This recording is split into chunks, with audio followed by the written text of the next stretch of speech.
Declaration of Independence. In Congress, July 4, 1776, the unanimous declaration of the 13 United States of America, when in the course of human events, it becomes necessary for one people to dissolve the political bands which have connected them with another, and to assume among the powers of the earth the separate and equal station to which the laws of nature and of nature's God entitle them. A decent respect to the opinions of mankind requires that they should declare the causes which impel them to the separation. We hold these truths to be self-evident, that all men are created equal, that they are endowed by their Creator with certain unalienable rights, that among these are life, liberty, and the pursuit of happiness, that to secure these rights, governments are instituted among men, deriving their just powers from the consent of the governed, that whenever any form of government becomes destructive of these ends, it is the right of the people to alter or to abolish it, and to institute new government, laying its foundation on such principles and organizing its powers in such form as to them shall seem most likely to affect their safety and happiness. Prudence, indeed, will dictate that governments long established should not be changed for light and transient causes, and accordingly all experience hath shown that mankind are more disposed to suffer, while evils are sufferable, than to right themselves by abolishing the forms to which they are accustomed. But when a long train of abuses and usurpations, pursuing invariably the same object, evinces a design to reduce them under absolute despotism, it is their right, it is their duty, to throw off such government, and to provide new guards for their future security.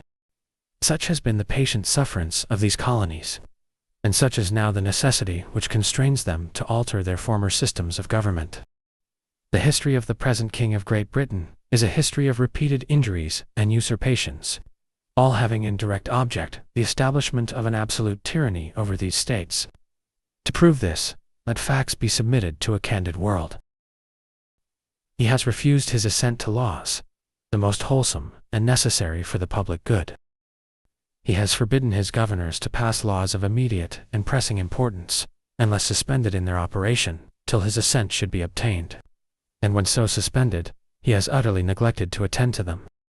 He has refused to pass other laws for the accommodation of large districts of people,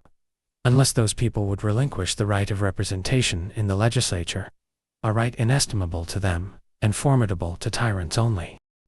He has called together legislative bodies at places unusual, uncomfortable, and distant from the depository of their public records, for the sole purpose of fatiguing them into compliance with his measures. He has dissolved representative houses repeatedly, for opposing with manly firmness his invasions on the rights of the people. He has refused for a long time, after such dissolutions, to cause others to be elected, whereby the legislative powers, incapable of annihilation, have returned to the people at large for their exercise, the state remaining in the meantime exposed to all the dangers of invasion from without and convulsions within. He has endeavored to prevent the population of these states, for that purpose obstructing the laws for naturalization of foreigners, refusing to pass others to encourage their migrations hither, and raising the conditions of new appropriations of lands. He has obstructed the administration of justice by refusing his assent to laws for establishing judiciary powers. He has made judges dependent on his will alone, for the tenure of their offices, and the amount and payment of their salaries. He has erected a multitude of new offices, and sent hither swarms of officers to harass our people, and eat out their substance. He has kept among us, in times of peace, standing armies without the consent of our legislatures. He has effected to render the military independent of, and superior to the civil power. He has combined with others to subject us to a jurisdiction foreign to our Constitution, and unacknowledged by our laws, giving his assent to their acts of pretended legislation, for quartering large bodies of armed troops among us, for protecting them, by a mock trial, from punishment for any murders which they should commit on the inhabitants of these states, for cutting off our trade with all parts of the world, for imposing taxes on us without our consent, for depriving us, in many cases, of the benefits of trial by jury, for transporting us beyond seas to be tried for pretended offenses, for abolishing the free system of English laws in a neighboring province, establishing therein an arbitrary government, and enlarging its boundaries, so as to render it at once an example and fit instrument for introducing the same absolute rule into these colonies, for taking away our charters, abolishing our most valuable laws, and altering fundamentally the forms of our governance, for suspending our own legislatures and declaring themselves invested with power to legislate for us in all cases whatsoever. He has abdicated government here by declaring us out of his protection and waging war against us. He has plundered our seas, ravaged our coasts, burnt our towns, and destroyed the lives of our people. He is at this time transporting large armies of foreign mercenaries to complete the works of death, desolation and tyranny, already begun with circumstances of cruelty and perfidy scarcely paralleled in the most barbarous ages, and totally unworthy the head of a civilized nation. He has constrained our fellow citizens taken captive on the high seas to bear arms against their country,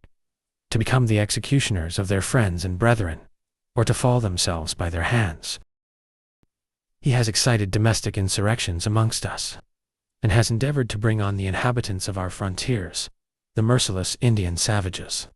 whose known rule of warfare is an undistinguished destruction of all ages, sexes, and conditions. In every stage of these oppressions we have petitioned for redress in the most humble terms. Our repeated petitions have been answered only by repeated injury. A prince whose character is thus marked by every act which may define a tyrant is unfit to be the ruler of a free people. Nor have we been wanting in attentions to our British brethren. We have warned them from time to time of attempts by their legislature to extend an unwarrantable jurisdiction over us. We have reminded them of the circumstances of our emigration and settlement here. We have appealed to their native justice and magnanimity, and we have conjured them by the ties of our common kindred to disavow these usurpations, which would inevitably interrupt our connections and correspondence. They too have been deaf to the voice of justice and of consanguinity. We must, therefore, acquiesce in the necessity which denounces our separation, and hold them as we hold the rest of mankind. Enemies in war, in peace, friends. We, therefore, the representatives of the United States of America, in General Congress, assembled, appealing to the Supreme Judge of the world for the rectitude of our intentions, do, in the name and by authority of the good people of these colonies, solemnly publish and declare that these united colonies are and of right ought to be free and independent states, that they are absolved from all allegiance to the British Crown, and that all political connection between them and the state of Great Britain is and ought to be totally dissolved, and that as free and independent states, they have full power to levy war, conclude peace, contract alliances, establish commerce, and to do all other acts and things which independent states may of right do. And for the support of this declaration, with a firm reliance on the protection of divine providence, we mutually pledge to each other our lives, our fortunes, and our sacred honor.